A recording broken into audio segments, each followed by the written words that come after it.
Yo, what is going on everyone? Guiding Light here, back with another video on Lords of the Fallen. Now in this video, I'm going to walk you guys how you can actually get through the very first main boss in the game. So this was the very first main boss other than the one in the tutorial, and I'll show you guys exactly how I was able to get past it.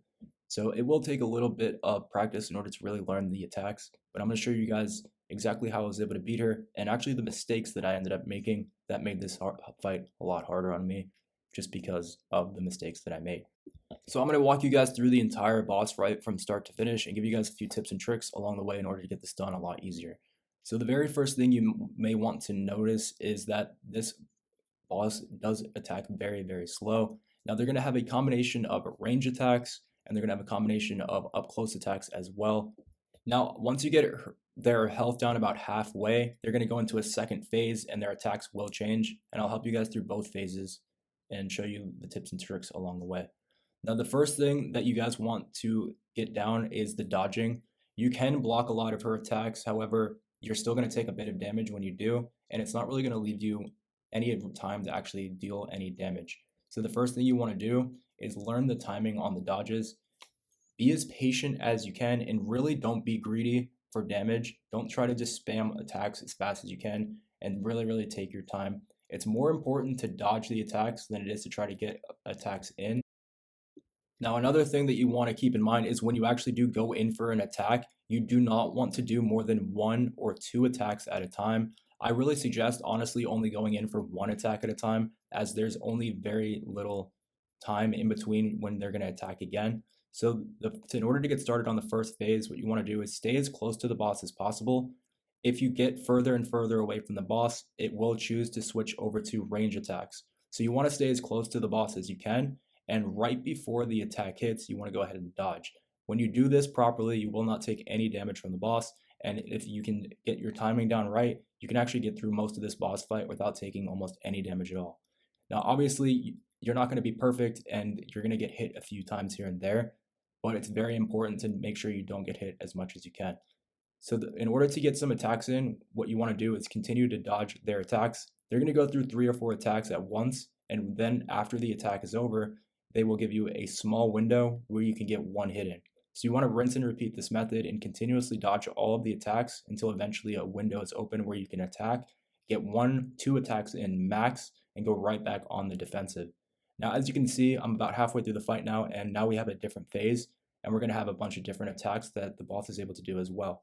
So the second phase of the boss is going to be very similar to the first. However, the attacks will be a bit more aggressive and sporadic. You might not see them coming as easily, so you really want to be on your toes here and be ready to dodge at just about any moment. Now, when that window is open every now and again, when they get staggered from attacking so much, you can get your 1 or 2 attacks in and go right back on the defense. Now, once you get to the second phase of the boss, they're going to start to fly around and they're going to have this brand new attack where they send these little angels out. Now, keep an eye on where those angels are because they're going to sweep down a lane. There's basically 3 lanes on this map, one in the middle, left, and right. And when those angels come out, they will sweep through 2 of the lanes, meaning that you have to stay in whichever lane that they're not in. And then at the same time, you really have to keep an eye on the boss because they're going to be trying to attack you and get a few hits on you as well. So you really need to be on your toes, ready to dodge at any moment. This fight is really way more about dodging and staying alive than it is about trying to get your attacks in. Now, the only good thing about the second phase of the boss fight is it's actually a lot easier to get damage in on the boss. Now, in the first phase of the boss, you want to be as careful as you possibly can, not to take any damage, and really only get 1 attack in at a time. But during this second phase, you're able to actually get a few more swings in as the attacks take a little bit longer, and because they always want to seem to go back into that angel attack where they're going to sweep them down the lanes. Now, keep in mind that if you're still at range, there's still going to be a lot of these range attacks. There's even going to be these new magic attacks that come out. But if you're further away, these attacks won't even be able to hit you at all. So during the second phase of the boss, you might want to keep a little bit of range so that you can actually dodge these longer range attacks. Just let her just kind of get aggressive on you. But in the first phase of the boss, you really want to be slow and take your time. Now, the biggest thing is keeping an eye out on these crazy attacks because you really can hardly see them coming. But once you get the timing down, you'll be able to roll right underneath all of the attacks and actually take no damage at all. Now, if you go to heal, make sure that you really do have enough time to get a heal in because if you choose to heal at the wrong time, it could actually go to complete waste because they'll end up attacking you at the exact same time that you heal. So make sure that she's like starting this attack in the back of the room or that you're really, really far away from them before you go ahead and try to heal up. Now, every single time that this angel attack comes in, it's going to sweep through different lanes, and you really need to keep an eye on that. And even though that the angels are sweeping through the lanes, the boss can still have its range attacks come out at you as well.